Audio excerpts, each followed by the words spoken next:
I tell you, I'm a man who believed that I died 20 years ago. And I live like a man who is dead already. I have no fear whatsoever of anybody or anything.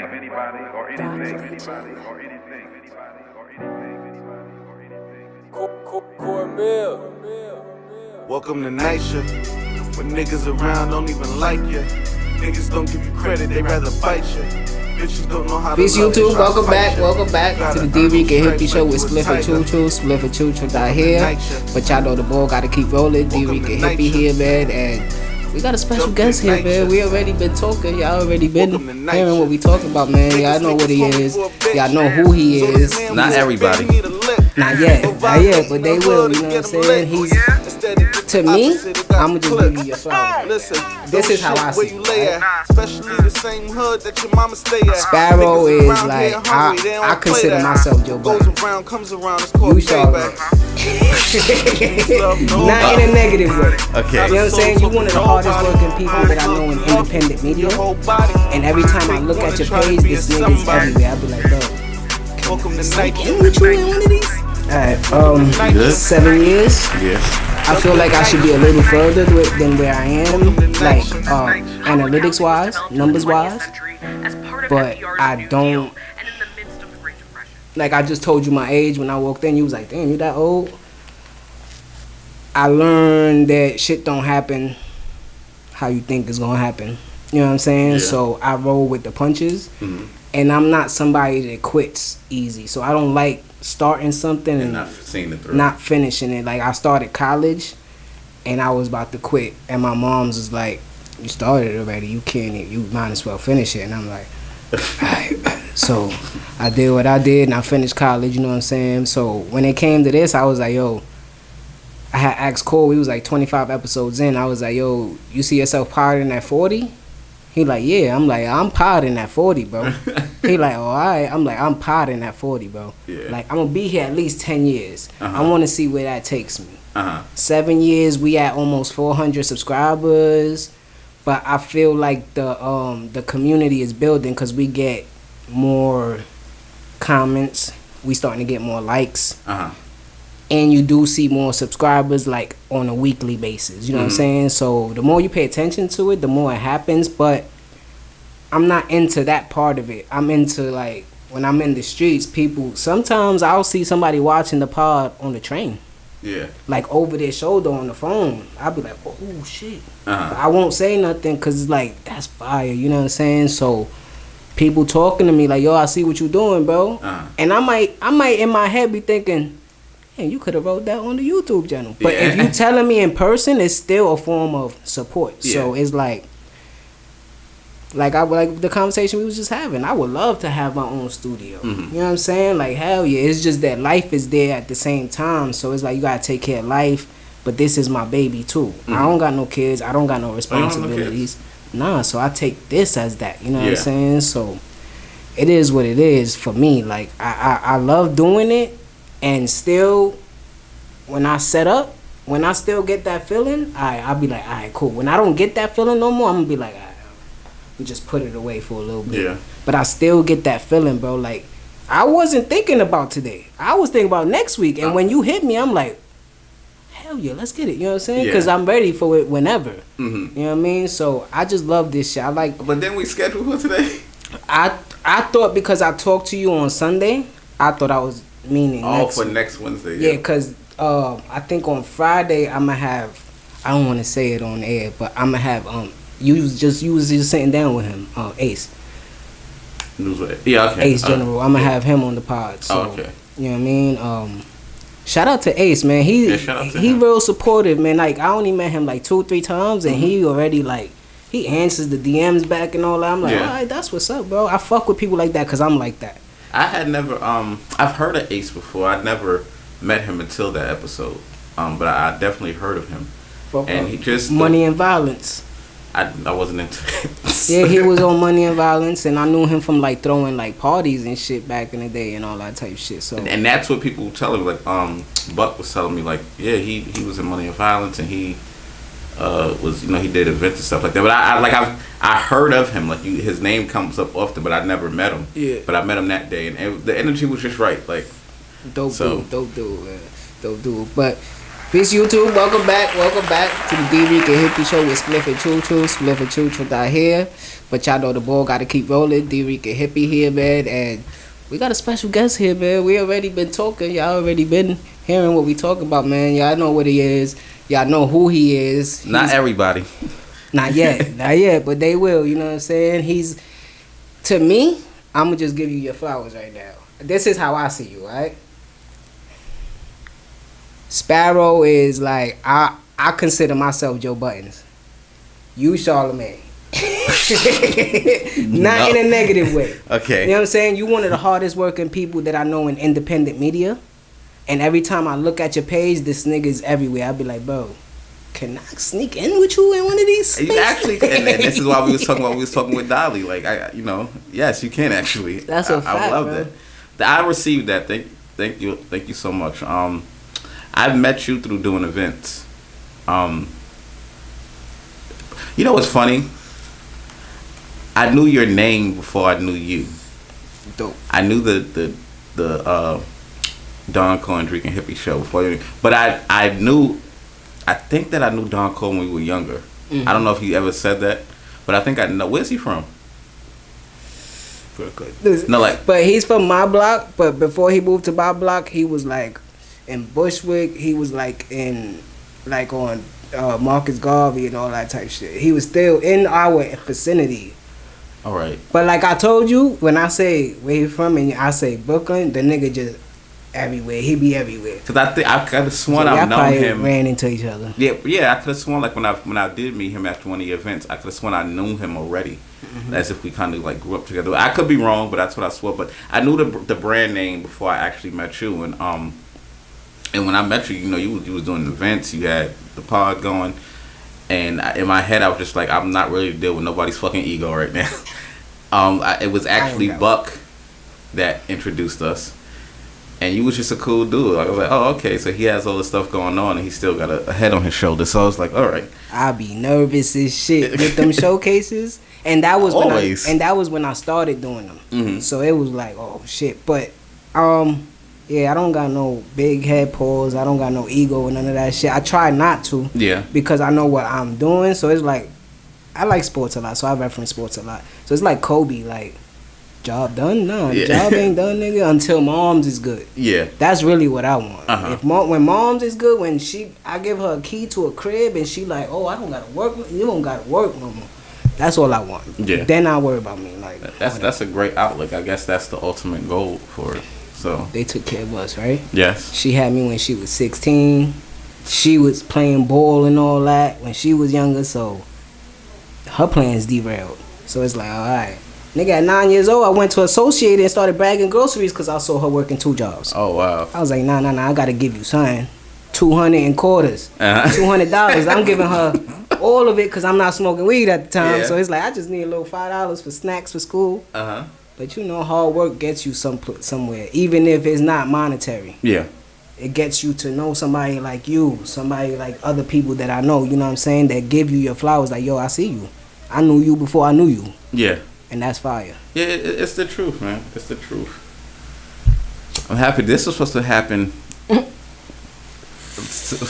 for years. For years. I'd be like, yo, more Don Crawford, because he's the one who invited me up here the first couple times. That nigga never happened. You look procrastinator up with the dictionary. See my son like. But yeah, this was supposed to happen a long time ago. I just feel like great minds think alike. Yeah. And we in the same space, and you doing your thing, bro. I'd be like, damn, this nigga be crushing certain shit that I want to do. I'd be like, ooh, especially all that shit with the Liberty, when you was doing it with the Liberty. Oh, yeah. I was like, ooh, there he go. I be living through my niggas, you know what I'm saying? I like that shit. I'm a person that empathizes a lot, good and bad, so I put myself in people's shoes. So I could feel your joy when you doing it. I could feel her pain when she hurting. So it's like, oh shit, you know what I mean? So I wish I would have known that, because I didn't. Now you know it. Now you know. Now I know. I can't even finish what I want to say. Holla at me whenever. Yeah, holla at me whenever. But I'm down, because like you saying, I want my name to be known so we could start making these major moves. Because that's what I want. There was one person missing for the screening for Dolly Tyson's doc. I wanted me, you, and him to sit down and talk because he's doing shit in media too. I want to do like a award show with us.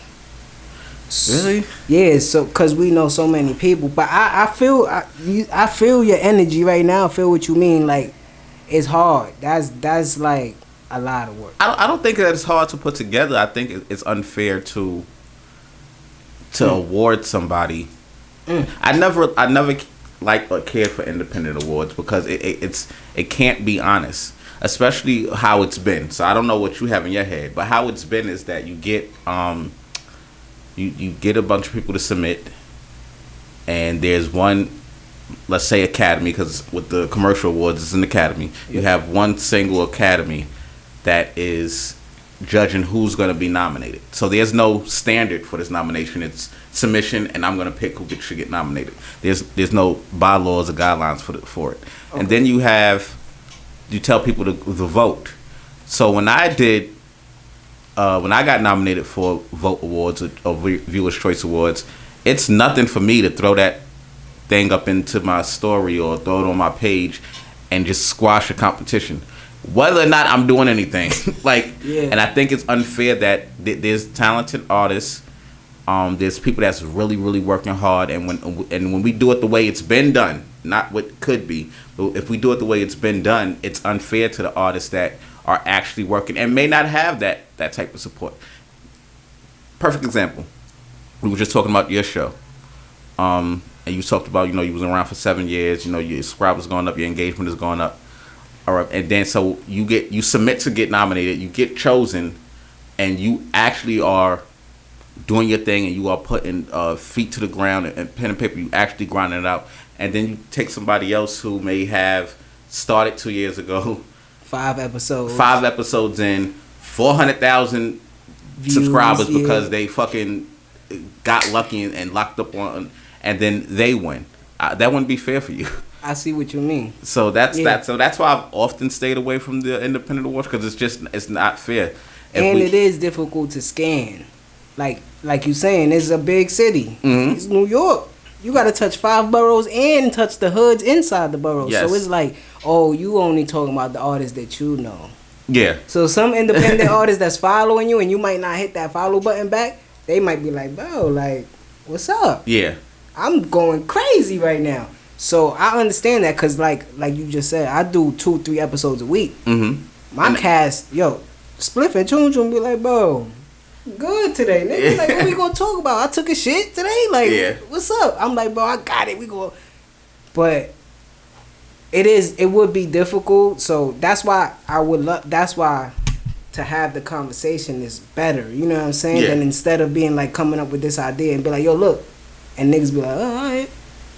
And not too much conversation, too much shit come behind it. You know what I'm saying? So that's good to have the conversation. But I see what you're saying, like, because even with I'm sorry, even with commercial honors, whether it's the Emmys, the Grammys, the Oscars, mm-hmm. SAGs, whatever it is, the Academy network is so huge.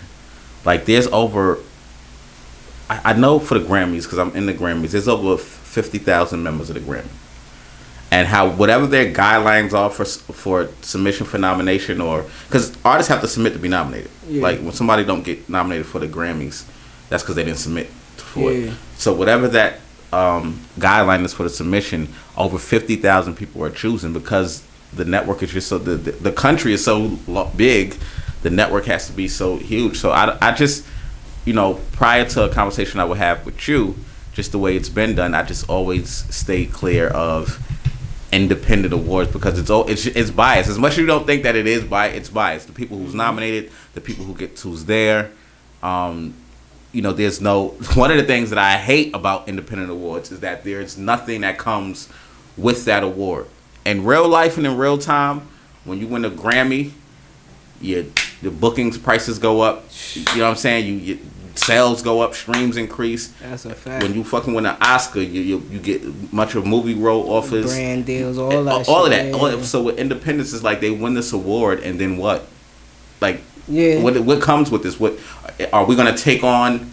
The four winning artists, the 4 major winning artists, would it be album of the year, artist of the year, female artist of the year, male artist of the year, and shit like that. We'll take those major artists, and are we gonna push them after this award season or after like the show? Put them niggas like on a city tour, or something like that. Or yeah. something. So there's never nothing that comes. But then after like they're like my thinking with you saying that, right? Because we know like, alright, boom, brand names, right? Like just like Oscar, Emmys, Mercedes, all this other shit, right? It's a name. It's like somebody's last name or something like that, right? So they built it to where it's at. So in the beginning, it was what you talking about. You know what I'm saying? Like who? Like if like when you first started the first, you know, whoever Ford or whatever, right?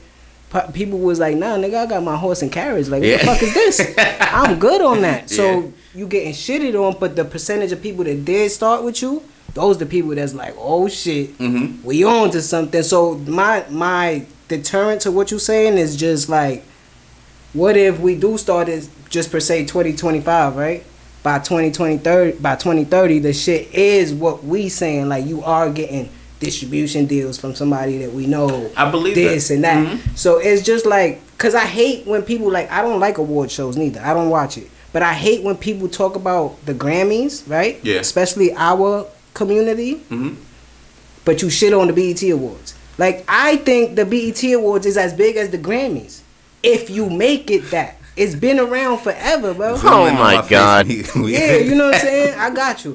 We're gonna put a little sound effect there. But I just think it's like we complain about not having shit, and the shit that we do have that we can make bigger than what it is, we just shit on it. But see, I challenge you on that one because all right, so you have the Carters talking about y'all. you have the Carters talking about, you know, B never won album of the year. She had all these songs of the year, but she never won album of the year. For one, if you don't know the history of the Grammys was created by JY people. If you know what I want to say.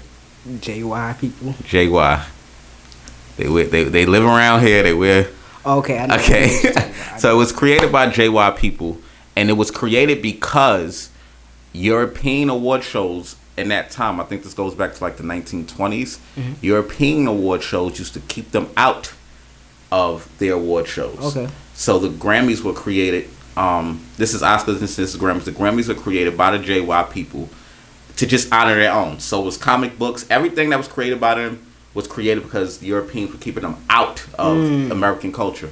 So it's already, and for a right reason. But the truth is, it was already created for certain people by certain people. It wasn't, you know what I mean? So I think that when the Carters complain about that, go where your love. That's where what you said comes in. Go to the BET Awards. You don't see Beyonce and Jay-Z at the Soul Train Awards, at the BET Awards. You don't see that. Beyonce goes to the fucking Oscars and she ain't even an actress. So come on.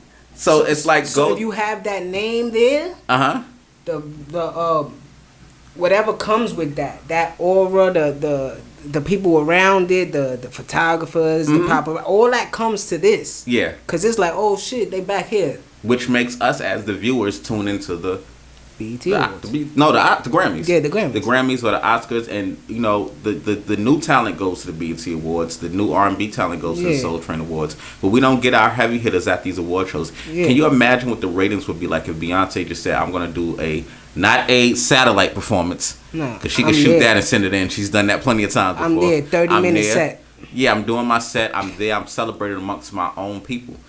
I don't feel bad for that. Like this woman got over 1,000 BET awards, and she complaining about one damn Grammy. I guarantee you get that BET album of the year every year. Yes, every time she put out a project, and people will hate on that. Yeah, but you getting celebrated the way you want to. That's just your people. Yeah, that's just my thing. You know what I'm saying? So people could crack on the BET Awards if they want to, but I think that it's still something that you should hold proud. Like, yo, bro. Absolutely. Black Entertainment Award? Yes, sir. But that's me. It's just not how it's wired, which doesn't wire us in that way. Like, if we don't get that. When Michael Jackson came to the BET Awards, that was one of the biggest moments in black entertainment. That was unearthed. I don't want to wear earned clothing. I want to wear polo. Yeah. Right? Yeah. That's just how we get wired. I need the name brand. Because if I get an independent, people gonna be like, "What's that?" I don't need people questioning me, bro. Fuck that. Live your truth. You know what I'm saying? Like, that's what I started doing this year. I like to buy a lot of independent clothing from people, cause especially if it's good. You know what I'm saying? So if it's fire, I'd be like, "Yo, let me get that." You know what I mean? Cause I still go shopping in the stores and shit, but I just think that goes for entertainment too. Like I eventually want to start doing like mini web series and web movies just to see how it will look. I know it's your first produced documentary with Dolly Tyson. Yeah, that was really good. I liked it. Thank you, bro. I think you should have had more people interviewing about her. Yeah, but I think like I saw your vision. Me too. I felt like if I could have had like artists that worked with her and the studio engineers and shit like that, but. For the first one, I was like, let me keep it enclosed and see how it's going to turn out. You know what I'm saying? So, I was proud of that moment too. I like that shit. That was my first major production from Hippie Vision Productions. Even though everything on this channel was under that, that was the first thing where I bought out that shit. You know what I'm saying? So, I'm just trying to keep the ball. It shows your range, man. It shows you are really. From what I get from you, you are really a media person. I don't think that this is a phase for you. I don't think this is a clout chase for you. I think you really are into media. You carry yourself like it, and you have the ethic of it. I really think it's some gold there at the end of the tunnel for you. Core, shout out to Core. Core used to record Star and Buck Wow, and we used to listen to that shit. Me too. Like, yo. This is crazy, bro. Me too, man. Then the Breakfast Club came. They was wilding too for a little bit in the beginning. And then all the podcast shit started happening. I was like, yo, bro, I could step in that lane, bro. Fuck it. And I knew it was destined. We went to SOBs one night, like 2018. So we was like on episode 5 or 6 or some shit. Benny the Butcher was performing. So we watching, boom, boom. I'm like, yo, Cole, we been standing up the whole time. I'm like, yo, bro, my back is killing me, bro. I'm ready to bounce. He like, nah, Benny coming out right now. So we watched a little bit of Benny. So now we leaving, right? So I'm leaving. I'm in the front. So I turn around to tell Cole, I'm like, yo, we about to go out this way. And when I turn around, somebody's standing between me and Cole. Joe Buttons. Standing right there. I said, oh, shit, Joe? He like, yeah, what up, bro? I'm like, yo, I started a podcast this year because of you, bro. Love. He was like, yo, keep doing it, bro. And he walked out. You know what I'm saying? Because I know how Joe is. I don't want to talk too long. That nigga was horrible at fucking Summer Jam. He just so that shit just made me felt like it was like destined for me to do this shit. You know what I'm saying? So I'm going to keep doing it. You know what I mean? So I want to talk more about you, NWO Sparrow. I want to talk about NWO News, how that got started, and what was the format in the beginning and what you got going now and how you see it in the future. So we're gonna go back like that. I'm gonna be rambling. Do it how you want to. You know what I mean? So NWO News got really started. Let me start from here. I always loved news anchoring. I always was into news anchoring. You know, I was the weirdo in my family that they would come into. And all that. Yeah. Like, my cousin would come into my room like, yo, what the fuck are you watching, bro? like, and it'd be CNN and it'd just be news and things like that. So I always wanted to do it, but being from where I'm from, it wasn't something that I indulged in or engaged in because that's just not what we do. You know what I'm saying? You either a rapper, a basketball player, or you in the street heavy. And then being also, and that's on us. That's on us for being closed-minded, but also from society, being from where I'm from, there was no programs that geared towards being a news anchor. You just knew them on TV. So I didn't have it in school. I didn't have it nowhere. So it was just like a thought in my head, and it just went away. And then I had started a production company, but like a live event production company. And it was going well, and I was just trying to grow it. And I reached out to somebody that I knew from BET. His name was Chris Bivens. Shout out to Chris Bivens. Real dude. I love Chris Bivens. He changed my life, actually. And I always want to make sure I give him his flowers. I reached out to Chris Bivens, and they had, you remember Hustle in Brooklyn? Yeah. All right, so they had Hustle in Brooklyn, and I was like, hey, Chris, I have these artists here that are real hustlers in Brooklyn, because I don't know what the fuck BT put on TV. We didn't know none of them niggas from Brooklyn. Yeah. I think the only one we probably knew was JB. But everybody's like, who the fuck were these people? Yeah. I feel like they came from Connecticut and just got casted. Some actors. Yeah, just they do that. So even if they did do that, Yeah, it wouldn't shock me. So I was like, yo, Chris, like these artists are really hustling, whether it be artists, producers, things. I had a whole list of it. And I'm like, yo, I could pipeline them from my series into the show or into anything that BET got going on with reality TV. And he kept it a stack with me. He said, we could do that. That could work, but I'm more interested in working with you. And I was like, well, did got something the fuck I called you for, nigga? I'm trying to get this off right there. I'm trying to get this off the ground. He was like, shit. nah, like we could maybe Chris talked like for an hour or two. And it was just a good conversation about everything. It was a business call, but it was just a conversation about everything. And he was like, yo, you're really somebody that should be doing media, not trying to help other people that you can't even guarantee that they're going to work well. And that was something, as you know, you do events as well. That's something that you have to think too. You're putting your name on the line at a venue, at, you know what I'm saying? And these artists be bugging the fuck out. A lot of other people, yeah. Yeah. So he said, he'll let me think about it. And what he did was he re-sparked that love that I have for anchoring. Ooh, put it back in your brain. Yeah. From the back to the front, like, yo, remember? Yeah, and I talked to shout out to Buck Madoff, 88 for the trenches. Shout out to him. Yeah. I just had to fit it on earlier. You should have had that on for this episode. He's gonna say something about it. I wanted to put the. I talked to him and he said, but you know that you like news anchoring, so maybe you should do something like that. And I was, we never see, what I do is something that I believe we never seen, especially how it started. Now.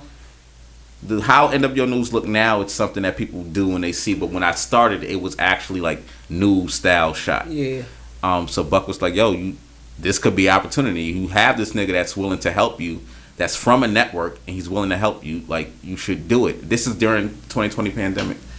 So so I started in 2020, and then I just started it, and it took off. I think even before, I think I had so much support from people from doing live event production. Yeah. That when I even announced the show, Roku hit me up that same week that I had no content, I had nothing, I had no. But they knew you. Yeah, but I think it came from the support, because one of the best things about the pandemic, from a social media standpoint, because I know people died, and I'm not trying to get the Dricanhippie show ticking off the air. No, I'll say something crazy before you say that. I missed it. Well, from a social, I kind of missed the pandemic. But go ahead. Shit, me too. Man. What? From a social media. Rest in peace to Uncle Zed, man. From a social media standpoint, the algorithm, everybody was online. Like nobody was too busy to be online. You really had to network. Algorithm hit online crazy. So when I announced it, keep that in your head, bro. Pandemic, we had to leave the studio. I didn't have all these wires. We was in a fucking empty room just talking, nigga. You just. I remember that. Go ahead. I remember that. I remember that. But the numbers was going up. It was for everybody, bro. Like, I always said, if you couldn't eat during the pandemic, not if you were sick, but if you couldn't eat during the pandemic, you don't know how to hustle, bro. Yeah, it was just you. You don't know how to hustle, yeah. So it was going up, and you got the call from Roku. Yeah, so it was the support online, because I had announced that I was doing the show. And prior to announcing that show, I would just be online talking shit anyway. Just, post and all of that shit. So I think it was like, oh, the dude that be talking shit on Facebook is now doing the show. And I had got so much support that Roku hit me up. And this is the time when Roku was starting their Roku content creators. Yeah. I remember all this you told me. Yes. I've been following you for a minute, bro. So it's like, I know all this shit. I was going to ask you, what was the first platform you started on? It was Roku. It was Facebook. Like doing it was lives, simultaneously. Yeah. It was okay. Yeah, it was simultaneous. It happened because I didn't have no content when I first started. So it was like, oh, let's go. Yeah. So I did that. I worked with them, and then going to Roku and to the office, you meet other content creators. So I was on my own Roku channel, and I was on Girly Version, and I was on another channel that I don't speak of no more because business didn't go right with them. Fuck them. I know how that goes. So I was on 3 Roku channels, and then I was just going live. And I'm gonna be honest with you. I'm gonna be so honest with you. During the pandemic, my numbers was up, but when niggas went back outside, them shit dropped heavy, bro.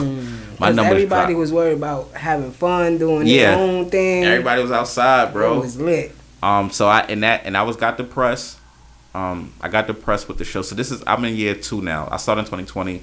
I'm in like 2021. I just got depressed, and I was like, it's over. Like 75 live viewers. Like come on, nigga. Like come on. We need to pick that up. I could do this shit in my backyard. I got 75 squirrels back there. Like come on.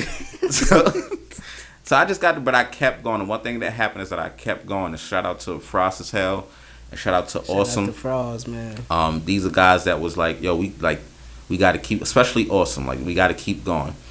We got to keep going. We got to keep going. We got to keep going. And I just was doing it. It was times when I was going live and I didn't want to fucking be live. It was times that doing my show, it takes me 6 hours to prep the show, because it's a news comedy variety show. So I'd say jokes that's pre-planned and shit like that. But it takes me 6 hours to prep it. So I was just in a depression. Like I'm doing all of this work for fucking 50, 75 viewers. It's just crazy. Yeah. But shout out to, I want to shout out a couple people. I want to shout out M. Fresher, and Bianca Bentley, because they gave me the rocket pack that shot me forward from 2021. And it was at the end of 2021. So I was going through my whole 2021 doing that show depressed. Yeah. Like not happy with what was going on, and especially since I got spoiled, I came in heavy. Shit just dropped. You know what I mean? Like that's a fact. So Bianca, funny can I tell my story? I don't want to be rambling, man. Shout out to Bianca, man. That's a fact. So I meet M. This dude that was a manager. He was doing events. M. was doing events. Shout out to M. CEO M. And I had hit him up to interview an event that he was coming up for. Now this is prior to me talking to Bianca. Bianca didn't know I did this. She didn't know. So I hit M. up, and he was like, we got media here already. We don't, I got you. It just won't be this shit we're here. We covered on that. So that conversation happened in the summer of 2021. In the fall of 2021, Bianca Bentley hits me up, and she says, Sparrow, I need you to go to this Fresher event. No, she said, Sparrow, submit to this Fresher event. You don't gotta go. I'ma go, but I need to submit you. I need you to submit. So you gotta submit on behalf of NWO News. Okay. And I said, okay, I'll do it. But she said, I'ma go though. You don't gotta go, because I know you don't want to go. But I'm, just submit. I submit. I get approved. The day of the show, Bianca hits me up and says, Sparrow, I can't make it to the show. You have to go. So I'm like, and I've never done outside media before. I was always where I was at doing it on the stream. I never did outside media before. Yeah. So I didn't know how that worked. I didn't know if I didn't show up on my name's behalf, would they ever invite me out again? You know what I mean? Mm-hmm. So I did go, and I met M. there. I didn't know that M. produced Fresher Show, or he was one of the producers for Fresher Show. Yeah. So I said, hey, I'm here at NWO News. I'm lying. No, I had to hit up. Bianca told me prior to the show, maybe a few days before, that she couldn't make it. So I had hit up M. prior, so he knew I was coming. Yeah. And when I got there, I was like, yo, you was the dude that I met that I said I wanted to. So he was like, yeah, I told you I got you, man. I told you, like, it was supposed to happen. It's supposed to happen. And I talked with Fresher, and Fresher was like, yo, if you want to interview me, you got to interview all the artists here. I was like, okay, like I never did this before. But shout out to Fresher, because those first interviews were horrible. They're still up to this day, but my camera work was bad. My mic was bad. It was just horrible. But I still took that footage. I still edited it, and I still had got it out to a lot of artists. Yeah, a lot of artists that didn't have no content at all. To any content creators right now, if you feel like you recorded something and you like, put that shit out. Yes.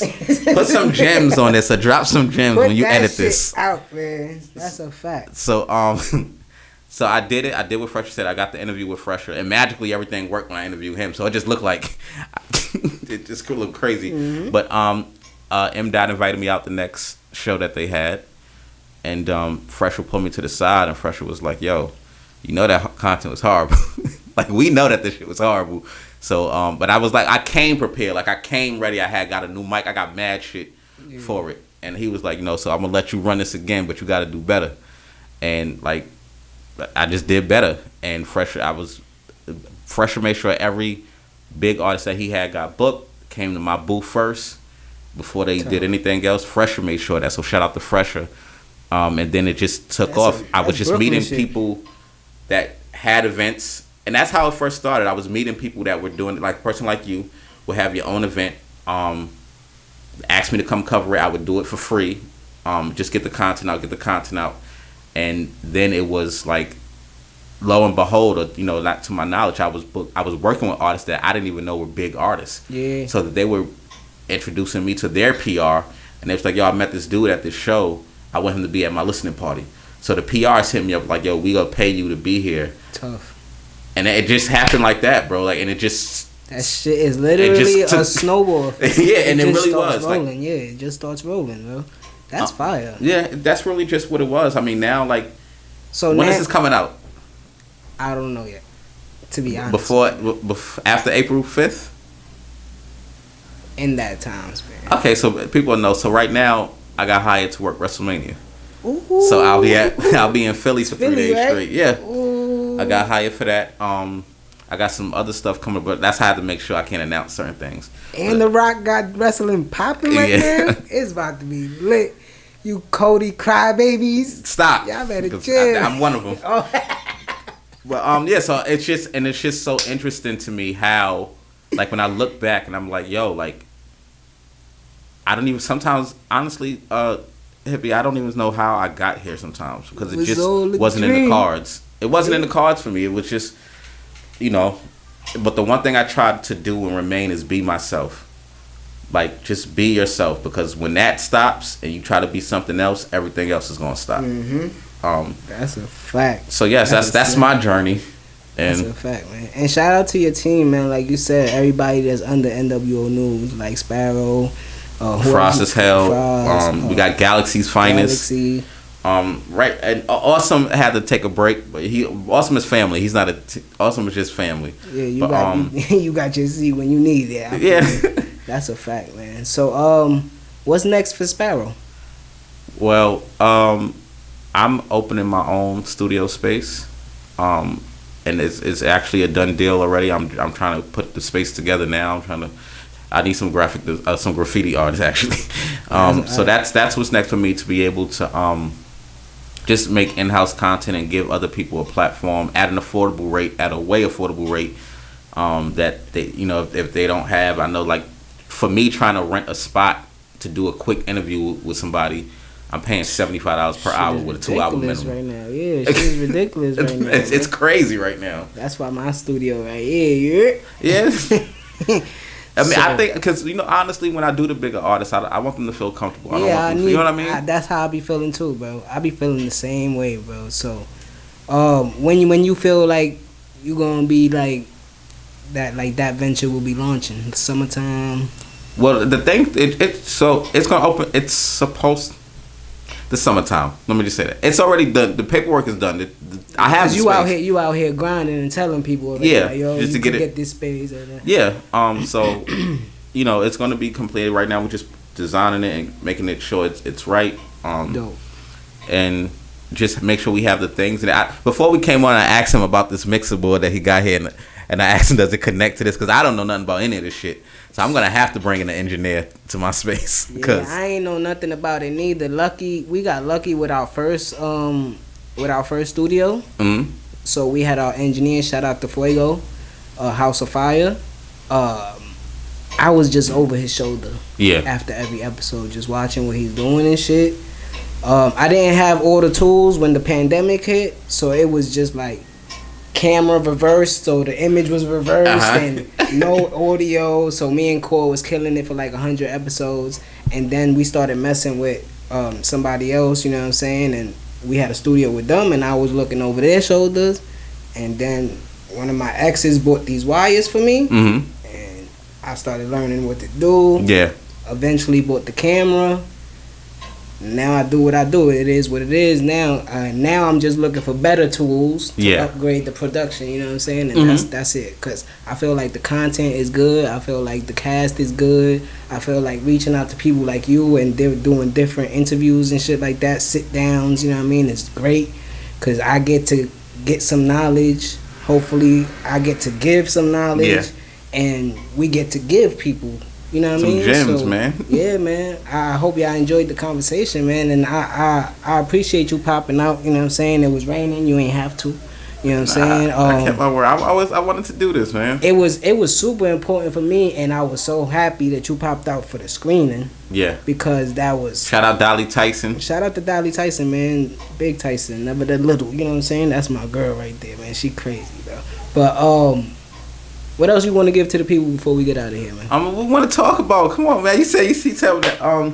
Did I answer all your questions? Did I talk about? Yeah, we good on that. Okay, we good cool. on that. What you thought about K Dot verse? I think that niggas want to be his friend in the industry, and he just don't care to be friends with these niggas, and he keeps reminding them.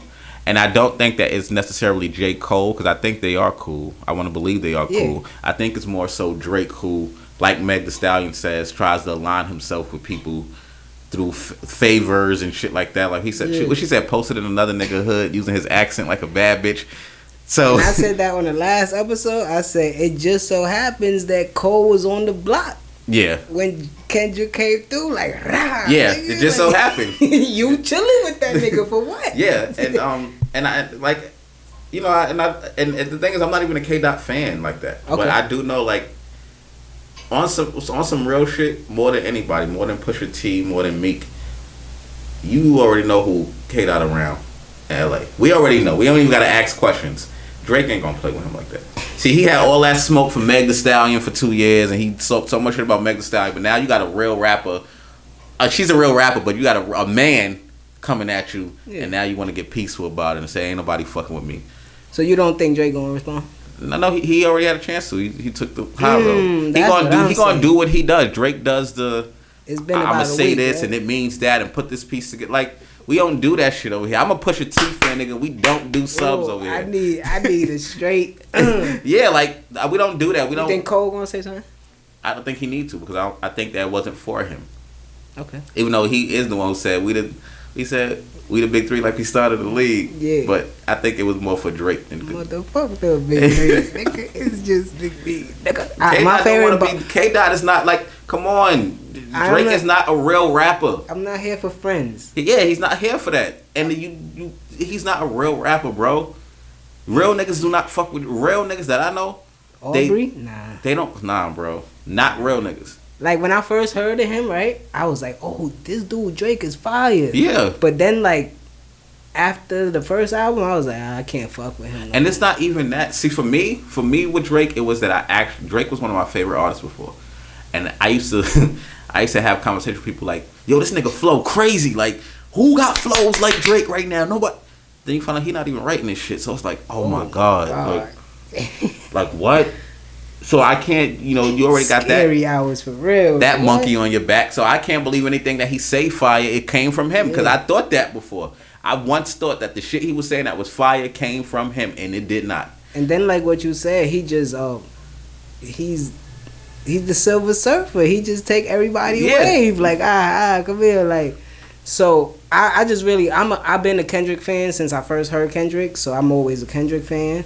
And I'm a J. Cole fan too, but I just love the verse. I think that Kendrick went crazy on it. You know what I'm saying? Just all the double entendres, like everything. Niggas clicking up, but can't be legit.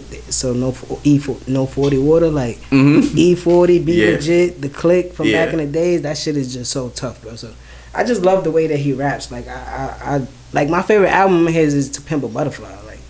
That's my favorite album. That's the one that people least like. Yeah, that's my favorite album of his, because now most of the artists sound like that.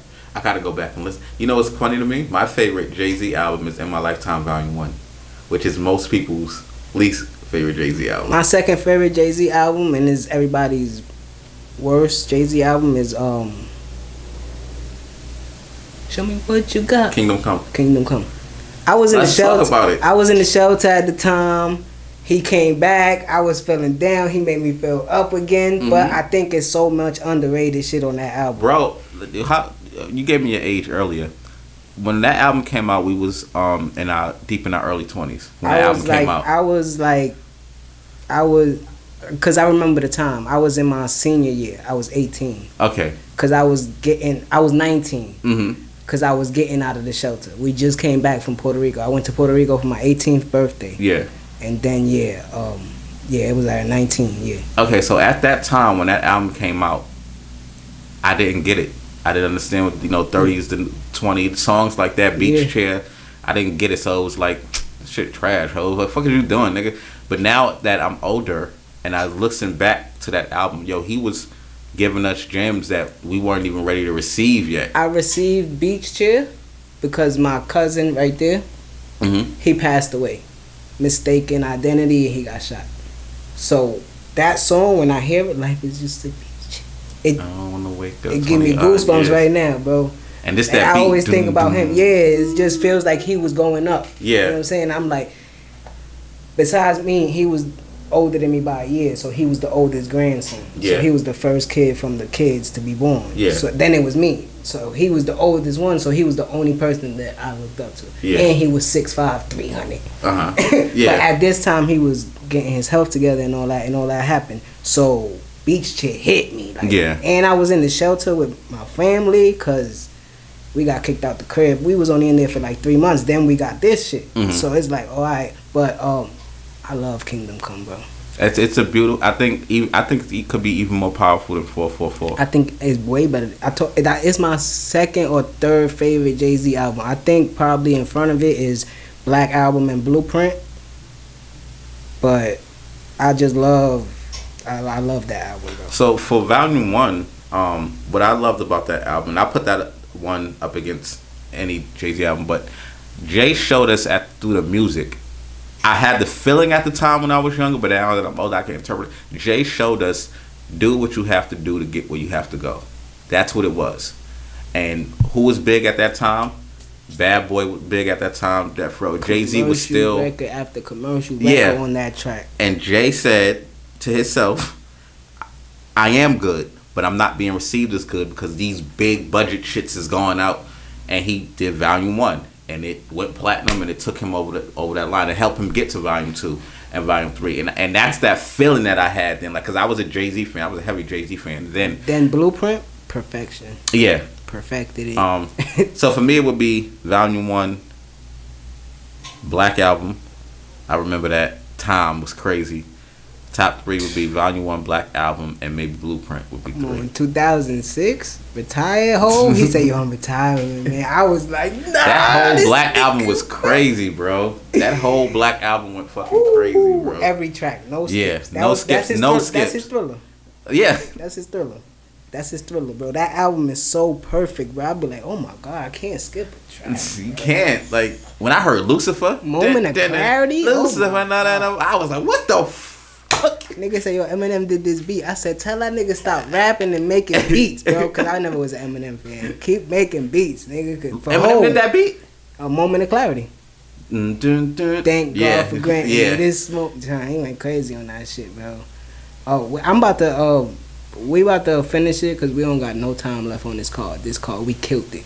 All right. We killed the camera. I mean, I got another call with 10 minutes if you want to. Nah, we good. I think we did good. Y'all already know what it is. If y'all made it this far, like, comment, subscribe. It's Dricanhippie, the highest hippie in the room. So for NWO Sparrow, y'all already know what we about to do. Well, I'm about to get high. I don't know if he smoked, but we about to get up out of here, man. Like, comment, subscribe. We out of here, man. Yo, good looking for coming, brother. No problem, man. Thank you. Oh, man. That was beautiful, man. Drake came here, Nipsey came here, Herbo came here, Oprah came here, Slim came here, where the Godson came and wasn't the same here. Sipping Stuyvesant champagne, think about the damn pain. See me, I do my damn thing. When it boils down, I know one thing.